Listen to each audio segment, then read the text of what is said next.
Donc c'est format A4 pour des modèles, des dessins qui sont assez gros. Cela permet souvent de faire ce qu'on appelle des carnets de détails. Alors les carnets de détails, par exemple, ça vous permettra de faire non plus une échelle 1,5, mais une échelle 1.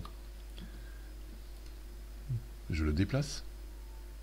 Alors, nouvelle commande. Déplacer, c'est Move. Alors, raccourci clavier, M. Entrée. Move, vous voyez, il me confirme que le raccourci clavier c'est bien M ou Move, le nom de la commande directement. Alors sélectionnez l'objet lui, bouton de droite entrée, le point départ, le point d'arrivée. Alors, je redimensionne ma fenêtre à travers laquelle je vois mon modèle.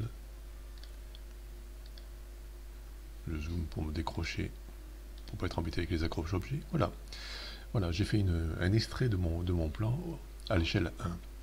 Maintenant, si je voulais, je vais faire échappe, non ça ne fonctionne pas avec le visuel, je fais échappe au clavier pour quitter la sélection.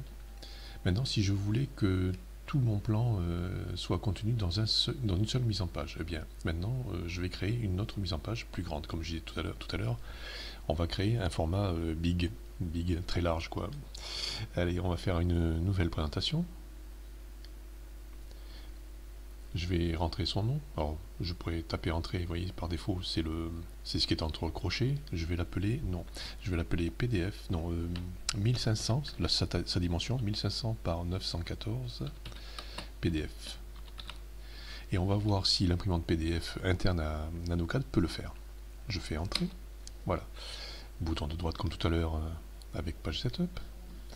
Je vais éditer cette présentation. Je vais demander l'imprimante PDF interne, propre à NanoCAD, et je vais lui dire, puisque le format n'existe pas, je t'en crée un. Il me fait un petit message qui n'est pas grave. Je vais lui ajouter un format. Je vais l'appeler 1500 par 914. La largeur 1500. La hauteur 914. Alors je vous rappelle 914 parce que c'est la largeur des rouleaux dont disposent les traceurs courants dans les entreprises ou dans les sociétés d'impression de plans. Alors on va faire une marge interne, on va lui mettre 5.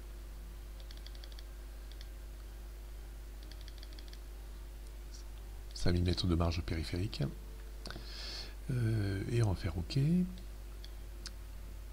Alors, il me dit qu'il existe déjà parce que pour me préparer à faire cette vidéo, j'avais déjà créé. Alors je dis oui. Il ne me reste plus qu'à faire quoi?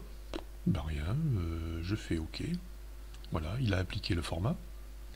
Je le mets en format en paysage plutôt. Il sera centré. Je ne touche à rien d'autre et je fais applique to layout et je fais close. Voilà. Ben, même chose que tout à l'heure. Il va falloir formaliser à l'aide de rectangles la dimension de mon papier et décaler le rectangle de mon papier pour formaliser aussi la marge. C'est toujours bien d'avoir un cadre dans lequel le plan c'est toujours plus propre, on va dire. C'est toujours mieux quoi. Ça fait plus mieux. Allez, je vous laisse faire. Moi je le fais de mon côté et on se retrouve.